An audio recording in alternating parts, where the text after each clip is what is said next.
Two girls, one podcast, and their unsolicited opinions. Plug in your headphones or find a private space because this content is not safe for work. Welcome to On Her Bookshelf. Welcome back, Bookshelf Besties. I'm Julia. And I'm Christy. And this week, I feel like we always start it with saying, we are talking about one of our favourite reads of 2024. But, you know, we come here to talk about books we love. So, yeah, we're talking about one of our favourite books of 2024, which is Leather and Lark by Brynne Weaver. Folks at home, we are not very good with technology. We're still learning this whole podcast and equipment that comes along with it as we go. Yeah, sorry. So, I'm sitting on the left, Christy's on the right, but in our recording, Christy's on the left and I'm on the right, and it is confusing the fuck out of our brains. Wait. See, I can't even do it. I'm literally just a girl. Cracking start. Alright, let's get into it. So, Christy, do you want to take us through the content guide for Leather and Lark? Okay, so we've got eyeballs, but not eye sockets, so you're welcome. Thanks, Brynne. Teeth and tooth byproducts. I might have ruined pizza and beer. Also smoothies, still not sorry. Snow globes. When I first read this, I thought it would be like a sex thing. Oh yeah, like snowballing. Yeah, but it wasn't. So there you go. Auto-cannibalism. Welcome to a debate you never thought you'd have. Numerous weapons and sharp objects, including darts, scissors, guns, saws, knives, grinders, an edger, and a little implement called an enucleation spoon. Yep. Severed fingers. You might have new thoughts about crafting with epoxy resin. Vehicular collisions, drowning in various forms, terminal illness of a loved one, detailed sex scenes, which include but are not limited to adult toys, choking, rough sex, mild degradation, sexual acts in public, pegging, and praise cake. Pegging! Sorry. It's one of my favourite kinks to read about in books. Same. I No shame. literally read it in a book like yesterday and I was like, yes! Same! To Catch a Rook. Yeah, that's... What book was for you? You can't just leave me hanging like this. Wait, is it going to spoil something for me? Yes, I'm not telling you. References to parental neglect and child abuse, not depicted. References to child sexual assault, not depicted. Religious references and trauma. Explicit and colourful language, including a lot of blasphemy. Injured dog, cause of injury not depicted, and he's okay, I promise. I would not have forgiven her if she killed the dog. That's where I draw the line. You can give me a whole menu of trigger warnings. Yes. But you killed a pet? You injured the pet? No. And then there's a lot of death. It's a book about a contract killer and a serial killer falling in love, so I feel like that's probably a given. Can I just start with reading through like the content guide that Brynne Weaver does is fantastic. It's always hands like down a journey, and it's not boring. No. It's just there's always a little sprinkle of like personality in there. Yeah. And I fucking love A little it. bit of humour. Like it's not just like here's a list. Here's the menu. So I know exactly what you're gonna say now. what am I gonna say? Go. You're gonna say we've got to do the plot now. No, it wasn't. Oh, okay. What are you gonna say?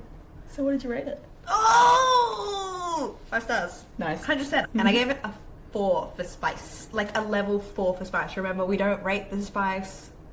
I do a level on how how spicy it is. How spicy it's gonna be. How spiky. Yes. So I give it a 4 out of 5 for spice, and overall a 5-star book for me. Hands down, 100% agree. Seal cups.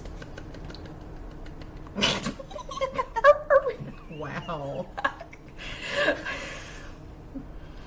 Look. I want to say what my favourite thing about this is though. What? The nicknames they gave for each other out of spite. Blunder Barbie and Budget Batman. Absolutely brilliant. Absolutely brilliant. It literally lives rent free in my brain. Just that scene when they give each other the nicknames. The banter between the two characters, amazing. So So, before we start rambling on about how much we love this book, are we going to do the... 30 seconds? 30 seconds? 60 seconds? Thank 60 you. seconds, I'm sorry. The plot in 60 seconds. Can you do it? Because I can't. Well, we already love that. you know how everyone's just like, let's make it a normal thing here for like you to read a book and love a book but then not remember anything about the book? I'm here for the vibes. So Okay. I will give it a red hot cry because you did do a lock dive. Okay, so let me give my timer. Okay, are you ready? I feel like all of a sudden I've got liquid in my mouth. Okay, ready, set, go. Okay, so we've got, the book follows two main characters. We've got Lark, who we obviously met from book 1, Butcher and Blackbird, and Lachlan, who is Rowan's older brother, also Irish still, so we get that lovely Irish accent coming through the book. But as you heard in like the content guide, and this bit caught me by surprise. So Lachlan is a contract killer and Lark is actually a serial killer. Wasn't aware she was a serial killer going into this. Boom, that blew my mind. Anyways, fuck. We have a marriage of convenience trope where these two who hate each other have to marry each other to basically keep one another safe, because someone is trying to like kill everybody that she loves, and then there's something with religion, and there's a great dog that's in it, and oh my god, they actually do fall in love in the end. That was perfect. I strive to be you. Oh my gosh, I wish I could do that. Well, I've been thinking about it for a little while because I realized once we started recording, I'm like, oh my god, it's my week to do the plot. I'm like, what is the plot? Smart. It's actually great because once you started going into it, I started having memories of my favorite things that happened. So thank you for doing that. I'm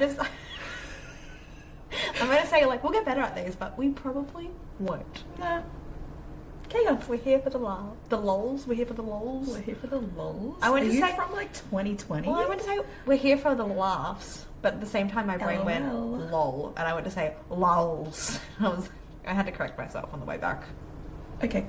Cool. Cool. I'm Cool. entering. Cool. Should we talk about the book? Yeah. Okay. Cool. Okay. Cool. Okay. Firstly, this book got straight into it. Yeah. Straight into it. And I know I say this a lot on the show, but it was my first marriage of convenience. I know. Here I was thinking that it was going to be a trope that I just didn't care for. And I was like, well, how... Because I think in the back of my head, I was like, how do you do marriage of convenience? Like, how is it just done? Like, how do two people end up married? Like, why? Do you know what I mean?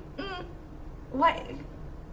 I've just read so much marriage of convenience that it's now a normal for me. This is true. Like, why don't I have a marriage of convenience? Fuck's sake, just plan your wedding. No, I want it to be a marriage of Convenient? convenience. Convenient? Not that we just need two people to survive in this economy. Yeah, I want to have to like be on the run from someone, and I have to marry them to be safe. Not and, just to pay bills. Yeah. And survive and look after your 3 cats. Yeah, pretty much. Fuck. That's amazing though. That's your first marriage of convenience. What a wild ride. I know. Because like... No, it's not. What do you mean? I read this before Batman Blunder. Okay. Yeah. Never mind. Because mind. I literally wrote my note down, my first marriage of convenience trope. And then I was thinking, I'm like, I have read another one since. And yeah, Brat for Bride. That's after. Cool. Also very well done. That was We're like... talking about that. We are. We're going to have a whole episode on that. Yeah. So... That's a later. So Please stop hold. digressing. Yeah, this is so much rambling already. There's so much fun editing this. Fuck. Yeah, so my first marriage of convenience, loved it. I actually really liked the take on it. So I think to expand further on like my little plot rambling, it's simply because like I just remembered the business Lark's family is. They're like bakers or muffins? Muffins. It's the muffins. It's like this whole muffin enterprise. And that's why like Lark's family is so rich. Yeah. Like rich to the point they're able to pay people to like clean up messes and stuff.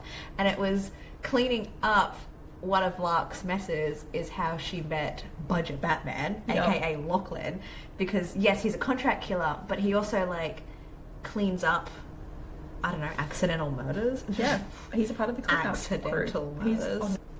And I think like I absolutely loved that Lark and Lachlan had met previously before they actually met. And Lachlan didn't remember her. Yeah. And I was ready to fucking slap him. I'm like, Lachlan, stop being so dense. How can you forget somebody like Lark? Lark is stunning. Like, we actually have a main character that's stunning. Normally, like, I've read so many books where, like, your main female character's like, oh, I'm just awkward, and like, there's nothing interesting about me. I'm just an average, just ordinary girl. Sometimes I'm crazy, I get bored, I get scared, I feel ignored. Cool. Yeah, so I adored that Lark was like a bombshell, you know? And she knew it. I loved that. I loved that about her. I just love Lark. Same. And that's a thing that caught me by surprise, is that Lark is also a serial killer. I wasn't aware she was a serial killer. Like, that was like, boom, plot twist from like the very beginning. Right at the start, because first page. I kept thinking when like Leather and Lark was getting like published and released, and it was like, you know, it's a romance between a contract killer and a serial killer, like of course there's going to be violence, but I'm like, I know Lachlan's the contract killer, but Lark a serial killer? Because all throughout Butcher and Blackbird we knew that Sloane was obviously a murderer and Lark was aware of what Sloane does, but I didn't realize it was the point that she just understood. I thought she was just being a good friend. I'm like, yeah I kind of get what you're talking about, but I don't. But she's like, no, I get what you're talking about. Who did you kill this weekend? Because I put my guy in resin. But like Sloane didn't know. That's the thing as well. Nobody knew. She was just doing this. She was just for fun, just girly things. But it was also kind of like similar to Sloane. Lark wasn't just like randomly killing people. So Sloane in Butcher and Blackbird would kill other murderers. Like that was her profile. Yeah. Lark would kill the like pedophiles and rapists, all the bad guys. Yes, bad people that do bad sexual things. Yeah, pretty much. She's cleaning up the world, honestly. Yes, and it's because of, I guess, the past and what has happened to like Sloane and Lark in the past, and that's why she's got this is my target. This is like that's why she does what she does. But then she takes it to like the next level and does crafts. We love a crafty girl. Oh my god. I absolutely adored this. Like, this was my favorite thing I've ever read in a book. It was so much fun. Brynne Weaver does amazing serial killer rom-coms. Yes. Fan-fucking-tastic. Yes. The freaking scene where she puts the dead body and then just creates a new freaking coffee table sent me. And like Lachlan walks in, like catches her in the act, but he doesn't know what's happening, and so she's like burying a body in like resin and like starts sanding it down, and then she accidentally gets to know. So he's like, "What's that smell?" It's just like the dog farted. I'm like, "Oh my god!" So well done. There's so many things. So well done. Or like when he finds the snow globe with the finger, because she really wanted the ring, but because the person was already dead, the finger had like expanded. Rigor mortis and stuff. Yeah. So she couldn't get the ring off, so she's like, "Fuck it, I'll just chop the finger off and put it in the snow globe." But it's just something that like Lark does as well, is like she keeps body parts, whether or not she keeps like the whole body like she did in that coffee table, but she keeps body parts as trophies. The fucking scene where like Lachlan started finding all of this stuff, and like the like safe thing in the wall, and he's like pulling it all out, and he's like, what is happening? Like, yeah, Lark is fucking crazy. But okay, something else I really thoroughly enjoyed with this book is how Sloane was depicted in it through everybody else's eyes. Like, obviously we meet Sloane in Butcher and Blackbird, and you know, she just comes across really timid and shy. You're reading it from her perspective, and it's like this kind of like, will stay in like the shadows. She doesn't want to be in the spotlight. Whereas in this book, the way that Lark is described from even like fucking Lachlan's perspective, she's psychotic. Yeah. Like, all I can picture is like this one scene with like Sloane in a corner of the room, like drinking or something, and just like eyeballing fucking Lachlan, like, you hurt Lark, I hurt you, kind of. She comes across as fucking crazy, and I was here for it. It was actually so nice to get to like know these main characters that we fell in love with from book one, but we like discovered them in a completely different light from others' point of view. And that's it. We weren't just reading about these characters from like, not even like rose-colored glasses, but from like the love eyes of like lust from like both Rowan and Sloane, but from an outside perspective, like, oh no, this is what these two people actually are. Like, they're fucking crazy, not just for each other, but like in general. Yes. So I love that. It was so much fun. That was fantastic. It kept the characters fresh without needing to give them any more character development, you know, or growth. In my notes, and one of them I wrote down is like, Lachlan is so presumptuous towards Lark, and I want to hit him and make him actually open his eyes and see, but he's never wearing his glasses. That is brilliant. I will forever be a Sloane and Rowan girly. But after this book, Leather and Lark are both on my list as well. These Kane boys are ruining men. Right? Like, in real life, they are ruining them. Sorry, boys. I'm sorry, but Rowan and Lachlan are on a whole nother planet, and I just know that Fionn is gonna be the filthiest. I know it. Yes, because like, as we're recording this, Sight and Sparrow has actually just been released. And you know what, we can talk about our theories and stuff about it at the end. Yeah. But I'm very curious to see how Brynne does that book. I'm so excited. Obviously, I'm just here for more Irish accents and gorgeous men. I literally ran to get the audiobook. Like, yes, I am a sucker for an Irish accent. Yes. So I realised before I was going on like a tangent about the whole muffin business. Can I just say... Yes, that's exactly where I was going. So I discovered last year that some of my favourite characters in books are sassy old ladies. Yes. They are hands down the best. And this book delivered on sassy old lady. Yes, she was fucking brilliant. I can't remember her name. I feel like it's a sin to not remember her name. But like, her meddling... Perfect. Absolute perfection. Perfect. She was the one who suggested the marriage of convenience. I know, but she didn't even have to say it out loud. She was just like, do you know something that your parents respect? Marriage. Wild. Oh, she was brilliant. And then like, they had this, like, her and her grandma had this thing with like, not poisoning the cupcakes, but kind of like roofing the cupcake. Yes. Or the muffin, sorry. Yes. Which was absolutely brilliant. And it was so much better when she got the same guy twice. Like, that was absolutely brilliant.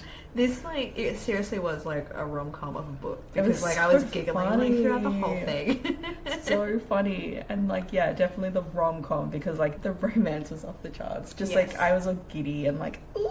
Yeah. Because not only was this obviously marriage of convenience trope, but we did have the whole enemies to lovers. Well, not really enemies. They just hated each other.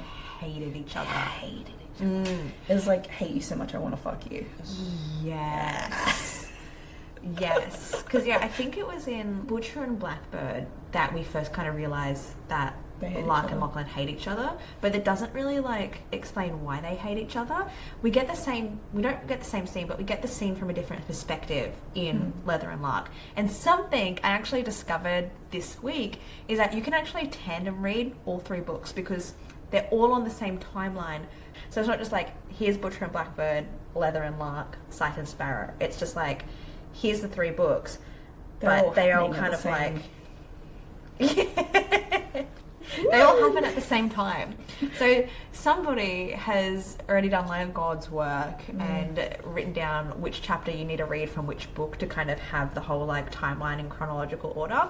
And that is how I'm going to read Sight and Sparrow. I'm so excited for you. Yes. So I'm kind of like hoping I pick up on little things throughout here and there. I think you will. But do you know something I did not pick up on throughout this book? And I was looking for it the entire time because I reread Butcher and Blackbird before I dove into Leather and Lark. And you had finished this book before I haven't even started it. And you were just like, I figured out who the bad guy was, like, straight away. Yeah. I didn't know until it was revealed at the end. And, like, I even reading, like, Butcher and Blackbird, I'm like, who is hinting, like, where is the clue in this book on who the bad guy is going to be in book 2? Over my head. It just went straight over my head. So when it was revealed at the end, I was like, oh, what? Crazy. I didn't know. It was still crazy. Like, I had the thought, and I was like, nah, that's a bit unhinged. And then I was like, wait a minute. We're reading a slightly unhinged book. Yeah. So it makes sense. So when it did, like, reveal who the bad guy was, I was like, yeah. Yes. I knew it. But it still caught me, because, like, just the way this fucking guy, nuts. Yeah. Absolutely nuts. At first I was like, why is Lark? No, why is Lachlan? I can't remember. Who was being targeted? Well, technically it was Lachlan? Rowan. Oh, yeah. It was technically Rowan and Sloane, because they had killed someone. I don't want to give away spoilers. Well, we've already been talking spoilers throughout this whole book. Well, they killed Harvey. Yes. The fucking This is just a chainsaw massacre guy. That's the where only they had their first kiss. The only way I remember Harvey is, like, he's a fucking chainsaw massacre guy. But yeah, so the bad guy in this book ends up being, like, Harvey's brother or something like that. Yeah. But completely different personality to Harvey. Like, this guy is, like, religious nutcase. Oh, and it's like, you can tell who the villain is from, like, chapter 1 or from, like, the prologue or something like that. Because we actually get chapters from the villain's perspective this time, where we didn't get that in Butcher and Blackbird. Yeah, not till so right there was, at the end. Yeah, so Butcher and Blackbird had, like, the element of, holy shit, what is happening with this plot twist? Like, I didn't see the bad guy coming throughout the whole book. Whereas this one, because you were getting chapters from, like, the villain's perspective, you were already kind of inside their head and, like, understanding them in a bit more depth. So yeah, it still surprised me, but it was more of the who it was rather than, like, the final, oh, I'm going to attack you kind of situation. The final showdown, if that makes sense. Which is also nuts. So crazy. Absolutely nuts. I don't know how many times I'm going to say, oh my god, it was wild, because Brynne Weaver just writes fucking wild stories. To be a fever dream. Yeah. But I think something I have realised about myself as a reader, I do not care for religion in my books. Nah. And I think I was, like, starting to realise that about myself when I read That Sick Love, because that was one of the first books I read that had religious trauma in it. The Mindfuck series did it better, but that was more of, like, cultism. Yeah. And it wasn't just, like, a religious, like, stand view. It was more like small town cult. Yeah, sort of, viewpoints and stuff. Whereas this one, like, this guy was, like, heavily, like, religious, like, quoting the Bible. For, like, everything that happened though as well. Like, I hate when they use that as for what they're doing, like, why they did that. Like, it's like saying, oh, I'm just a Taurus. Silly me. God told me to. Like, like, no, you can't just justify your actions with the fucking Bible. What the fuck? No. But, like, I feel like that also highlights how insane he was. Yeah. Because he was actually crazy. And not the good kind. Not the Sloane and Rowan kind. Yeah. Or the Leather and Lark kind. Yeah. They're pretty crazy too. I wouldn't say Lachlan's crazy. I feel like Lark is psychotic with her. I guess she's psychotic. And he is like, daddy. You and Irish accents. Literally, I'm a sucker. I'm an absolute sucker. And he's also a leather maker. Remember when doesn't he make her a collar? He makes her a corset. Yeah. No. Yeah, like it's like it's not a corset. It's like a, you know, the thingies. What's it called? Booby holders. I swear there's a word for it. There is a word. Leather. Harness! I read it down. It was a harness. Thank you. A leather harness, yeah. For her boobs. It was so hot. It was just like something... I think when I was like reading it and I came to that scene, I'm like, this is just a micro trope I thoroughly about it. enjoy. Like when he makes her a harness. Literally, I've actually read it in another book, and it is a micro trope that I am about. I am fucking about it. Well done. I was going to say, I'll talk about a scene I love so I can come back to it. Well, actually, I was going to talk about a scene that I love. You go first. I've got it knocked in my login. Okay, because it's because she wears the harness. That's the scene that I want to talk about with the stage. Is that the thing you it was the same scene. So, Lachlan obviously makes her this harness so that she can wear it on stage because, yes, she is a performer, singer, just fantastic, talented person. Yeah. But anyways, He gives him a present. I was going to say he gives her a gift, but she gives him a present. And she's like, don't open it until, like, I tell you to. And, like, I'll be on stage and I'll give you, like, a little signal. Like, I'll do the bat torch, the bat signal, yeah. I'll bat signal you when you can open your gift. Budget Batman. Oh my god. Yeah. So, before we go, like, any further, I know when it's a really good book when I can hear music. Yes. And, like, if I am reading a book and, like, all of a sudden I can just, like, hear music, that's how I know, like, it's so well written. The visuals are, like, actually, like, I can see everything, but I can hear it too, and I can hear the music. So it was like this, with what happens, I'm like, I'm getting all, like, fucking emotional on it, and I'm about to describe what happens in this scene. It's just so emotional. So... Is it hot in here? I can fan myself. Oh my god. So Lark is on stage, and then she like signals like to her budget Batman, like, open the gift now, open the gift. It's time for you to open the gift.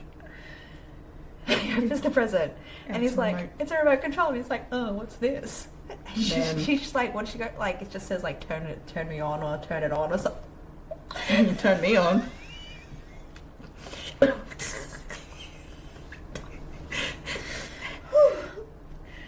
So anyways, she's obviously like on stage and like it's her like solo song that she wrote as well, and she's like playing her instrument, which is like a guitar, and she's singing as well. Which is so impressive as well that she continued, she did not lose her beat. So I'm sure if you've read this, you know where we're going at. But Rowan obviously turns on the remote. Lachlan. Rowan. That's awkward. That would be awkward. Lachlan turns on the remote and he's like, what does this do? And he's like fiddling with all the buttons and like turning it up and turning it down. And then he realizes what is happening. How she managed to keep playing the song and singing while vibrating dildo in her and still comes. She is literally on stage. This man. Fucking, like, all I could picture was the song hitting a climax. Like, and then, like, her hitting a climax at the same time. Hands down, yes. Oh, it was incredible. It was so hot. Well done. So hot. That scene lives rent-free in my head. Same. I am never going to forget it. It was perfect. Chef's kiss. Perfect. 1,000 Loved chef it. kisses. Amazing. Mm-hmm. Hot. And I don't think they'd actually slept together yet. No, yes, no, no. Because they sleep together after this. They do. They do it in, like, the dressing room. Oh, this book. If there's something that Brynne Weaver can also do really well is not just write, like, brilliant rom-coms, but she can do a sex scene. Oh, yeah. No. It's the tension building It's up. the tension. It's the It's the tension. Because they're not actually that overly smutty. No. Like, I remember Butcher and Blackbird, we had like 1 or 2 scenes. But it was just like, it was the final. They finally have, like, come together. Literally. It's the tension. And it's the same with this one, because they were like, not enemies to lovers, but they hated each other so much you could feel the tension. But, like, and when they finally come together, it's just... Because, like, you're reading the book from, like, her perspective and his perspective, and they hate each other, but they're just like, yeah, but they're kind of hot. Yeah. And they, like, kind of Husband, stumble a bit. wife. Like, oh, hello, Blunder Barbie. Hello, Budget Batman. I can't with the nicknames. I can't. So good. It's amazing. It's absolutely incredible, and I loved every second of it. Yeah. Yeah. Yeah. It was a great book. It was a great book. It really the was. vibes were just on point. The vibes were immaculate. Like, she sets the bar really high, Well, especially for rom-coms. Yeah, well, that's it. Like dark Butcher and rom-coms. Blackbird was such a phenomenal book one to a trilogy. And you're just like, how are you going to come back from this? Because normally what I find is book one is boom, it's all the way up there, and then generally book two is and then 3 might be ooh. We're slowly getting back up there, but I'm not on the same high that I was back in book one. Yeah, so that's what I've noticed a lot as well. And actually, that's the controversy at the moment with this book, is that a lot of people are thinking that it doesn't compare to Butcher and Blackbird, and I'm like, what? What do you mean? You gotta they're interconnected standalones, same timeline, whatever. But I think it's really rough trying to compare it to Butcher and Blackbird. I love them equally for different reasons. Yes, That's what 100% agree. I don't think anything is going to compare to Butcher and Blackbird. Leather and Lark obviously gets pretty fucking close, but I think I'm just really enjoying still being within this world and still not having the world let me down. Yes. You know? Yes. There was not one part that let me down. Not one part. Maybe just Crazy Abe. Yeah, Abe. Oh, God. So something else I really like about these books is that we do have each of the girls, I think, has a pet in the book. Yes. So in Butcher and Blackbird, we had Winston the cat. Yeah. And part of, I think, Sloane as a serial killer, she obviously was collecting, you don't realise it straight away, but she was collecting trophies along the way from her kills. And in Butcher and Blackbird, she's literally collecting live things, and the first one is this freaking cat. So Winston becomes theirs. In Leather and Lark obviously already has her pet dog, but these pets just become such a family. They're a main character. Yeah, literally. I loved it. What was the dog's name? I can't remember. Bentley. Also, I just read, do not digmatize me. I was like, what are my notes here? And I cannot remember the scene for the life of me, Christy, at all. I wish I could remember it right now. Okay. I think I remember some point, but I don't remember it to this much detail. When Ethel, our sassy old lady Ethel, was being murdered. Yeah. I think, but she didn't get stabbed. It was literally just it made it seem like she passed in her sleep. Yeah. But I wrote down Ethel dying is tragic, but also love her sassy attitude. She accepted death as to not give him the satisfaction of murder, and when she's confessing, because he's confess to your sins, it was so when she's confessing her regrets before him, it was all about having her ass eaten or not having her ass eaten. Ethel.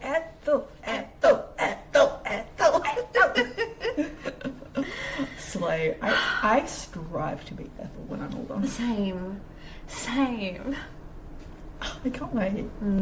I can wait. I can't wait. You know what I mean? Yes. Yeah. So I hope I age gracefully and become a witty, sassy old lady that doesn't give a fuck about what she says. But let me embarrass my children. Yeah, and let me embarrass your children as well. Uh-huh. We can talk about all our stories of getting our ass eaten or something. Maybe not at family barbecue, but maybe on my deathbed, like Ethel. Tomato. Yeah, this book was just perfect. Perfect. No, Cannot wait. Oh, do you have any suspicions on where do you think Scythe Sparrow is going to go? Obviously we already know it's going to be between Fionn and Rose. We already know that the pet is going to be a trash panda. I forget the trash panda's name. It's Helen or something. Yeah, it is. It's Barbara. Barbara's a trash panda. I am in love with Barbara already, and I've never even met Barbara. Yeah. Neither. I know nothing. We love Barbara. I love raccoons. They're my favourite guilty pleasure to watch on TikTok. Anyway. So stupid. I hope Barbara delivers. I'm not looking forward to the loves. Okay, I am looking forward to obviously reading about Rose and Fionn, but Barbara. Give me Barbara. Yeah, I'm I've not got no sure where clue. it's going to go. I've got no clue. Obviously, we know he's going to nurse her back to health. Yes, because Rose is injured. Hopefully we get some like doctor play, like remember in Tangled? Yeah, with Dr. Bo. Dr. Beaumont Bennett. Can you imagine? Dr. Theon Kane. I can't do an Irish accent, but like I don't have the can you do same ring to it as Beaumont Bennett. it? But like, oh yes, doctor. Yes, I'm feeling quite look, ill. I don't think Rose is going to accept the help as willingly. heck Theon is no. going to want to like mother hen her, and Yep. she's going to be like, "Fuck you! I don't need your help." Yeah, Yeah. we already know that. She was already like acting that way when we got little snippets. Yes. Obviously, I feel like we're going to end up at some kind of circus. Mm-hmm. Her circus or her history or whatnot. But the thing that I think it's going to catch me by surprise in the book is like, where's the murder? She's the murderer. Yeah. Like, that's what I was suspicious of. But like, is Theon just like the guy with the clean hands in all of this? Or does he He's gonna get down and dirty. So, yeah, I've got no clue on where the plot's... I couldn't predict a Brynne Weaver plot for like No, the no life way. of me. No, you cannot. But just give me more Barbara. Yeah. Cool. No, I'm so excited. Cool. I'm happy. Sweet. So, if you're looking for a marriage of convenience, a serial killer and a contract killer who hate each other so much they want to fuck each other, you should read Leather and Lark by Brynne Weaver. Until next time, happy reading. Bye. Bye.